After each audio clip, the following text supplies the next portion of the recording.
My name is Alan Spalding, and I live in Montpelier, Indiana. And I am his mother, and we live on a farm. Okay, I advocate for children with special needs in schools and make sure that my local area is doing the things they should be doing to help the disability community to have more inclusion. And then I'm on several state boards. I think what got me interested in the schools is that when I was in school, you're talking about in the 50s and 60s when there was no school laws to protect kids with special needs in the schools. So I went to school, but I kept repeating myself. We didn't discover until I was 40 that I was legally blind. I was labeled retarded.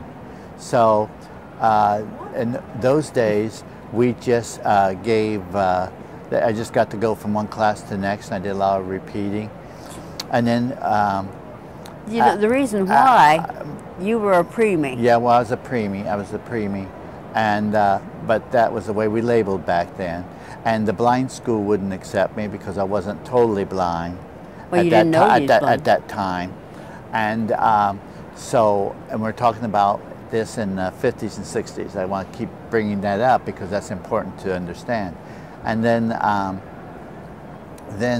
when I was about in the 60s, then my mother was a concerned mother, like all mothers are, and she started working towards getting special education. And there were several of us parents there in Blackford County that wanted our children to be educated, so we did work at getting classes started. And so finally the one school said, well, we'll do it if you can get the money for the teacher.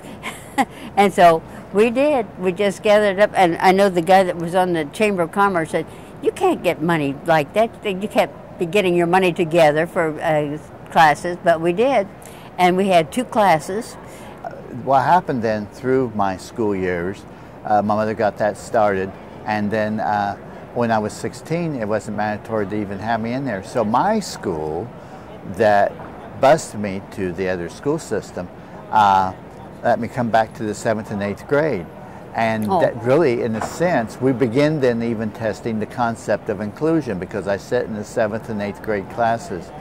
The teachers of history chose to let me be in the classroom, and they gave me oral tests. I went from F's and D's to A's and B's, the first time in my lifetime. And but before, a lot of times too, in those days, kids who had difficulties or were old, we were the older kids, so we had to sit in the back of the room. Well, in my particular case, that didn't help me any, because if there was anything on the blackboard, it was too far away. Oh, and your English class. Oh, but my English class teacher, bless her heart, she didn't want me to sit in the classroom, and in those days, I couldn't make her sit me in the classroom because she had the right to ask me to leave. And so her suggestion was to go up and sit in the library and read books.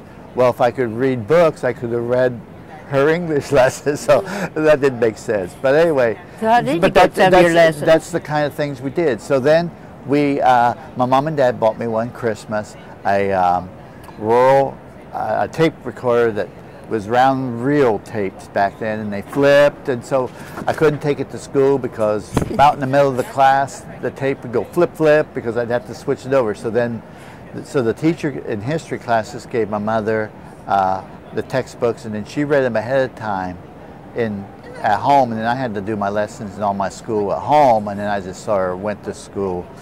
It's technology that brought me to the thing. Then I got involved with partners, and I got a bill passed that protects service animals, and I've been involved with the what used to be the Attain Inc. project, and then I've helped start some independent living centers, and so that's why I got involved with being here at the Governor's Planning Council, and being in the first class of partners.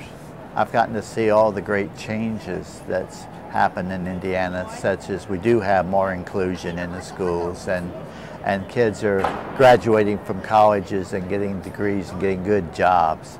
So it's better than it was in the 50s.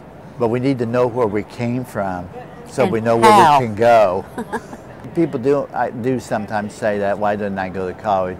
So I just tell them, these are the things I did so you can. I mean, that's the only way. We did the groundwork. You know, yeah. it's my generation that opened the doors. We had to do the pounding. You got the doors. You know, I mean, what else can you say about that?